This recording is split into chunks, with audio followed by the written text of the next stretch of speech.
કેલિફોર્નિયાની રિવરસાઇડ county sheriff ઓફિસમાં deputy તરીકે ફરજ બજાવતા 29 વર્ષીય ગુજરાતી યુવકની પોલીસ દ્વારા ધરપકડ કરવામાં આવી છે.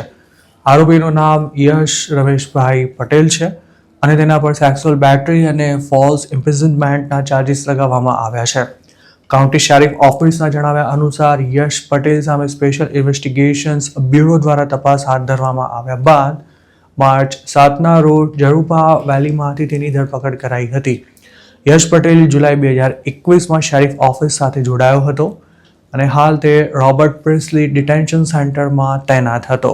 ધરપકડ બાદ યશ પટેલને પેઇડ એડમિનિસ્ટ્રેટિવ લીવ પર ઉતારી દેવામાં આવ્યો છે. તેની સામેની ખાતાકીય તપાસ પૂરી ન થાય ત્યાં સુધી તેને સસ્પેન્ડ રાખવામાં આવશે. આરોપી સામે ફરિયાદ નોંધાવનાર કોણ છે અને આરોપીએ ફરિયાદી સાથે એક્ઝેક્ટ શું કર્યું હતું તેમજ તેની ઉંમર કેટલી છે તેવી કોઈ જ વિગતો પોલીસ દ્વારા શેર કરવામાં નથી આવી.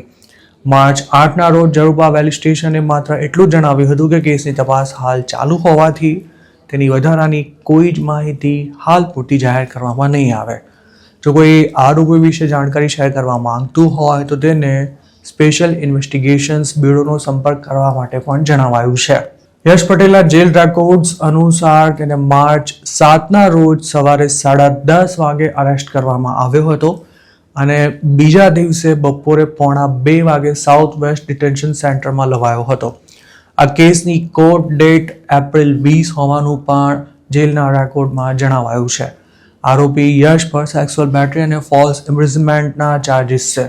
મતલબ કે તેણે કોઈની છેડતી કરી હોવાનો કે પછી બીજી કોઈ હરકત કરી હોવાની સાથે તેને ગેરકાયદે રીતે ગોંધી રાખવા જેવું કૃત્ય કર્યું હોવાનો આરોપ છે. કેલિફોર્નિયાના કાયદા અનુસાર જો ફરિયાદી એડલ્ટ હોય તો આ બંને ચાર્જીસ મિસડિમિનર એટલે કે સામાન્ય ગુનાની કેટેગરીમાં આવે છે, જેમાં ગુનો સાબિત થવા પર 6 મહિનાથી લઈને 1 વર્ષ સુધીની જેલની સજા અને $3,000 સુધીનો દંડ થઈ શકે છે. જો મામલો ખાસ ગંભીર ન હોય તો કોર્ટ આરોપીને જેલમાં મોકલવાને બદલે પ્રોબેશનની પણ સજા કરી શકે છે.